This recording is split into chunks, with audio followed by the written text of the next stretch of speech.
Ողջույն ձեզ սիրելիներս, լսել եք ռուսերեն խոսքում մի ասացվածքը, ինչպիսի բարև, այնպիսի պատասխան։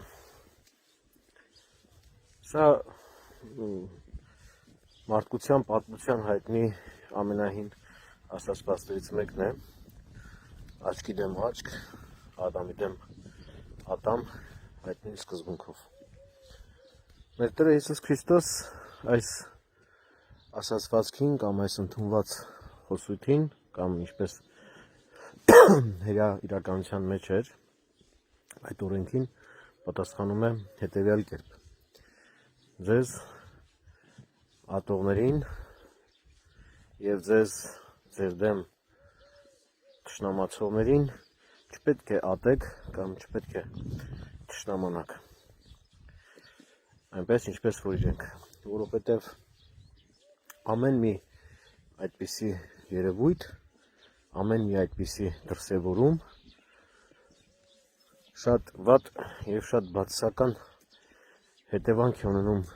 ոչ միայն նրա վրա ում հանդեպ որ այդ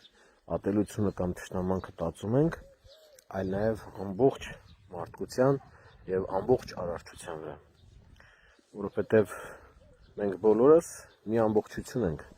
որպես արարչություն, որպես Աստծո ստեղծագործություն։ Եվ երբ որ մենք դեմ ենք գնում արարչության սկզբունքին, բնականաբար դեմ ենք գնում Աստծո կամքին։ Իսկ արարչությունը ինչ սկզբունքով եղավ, կամ արարչության պատճառը որն էր։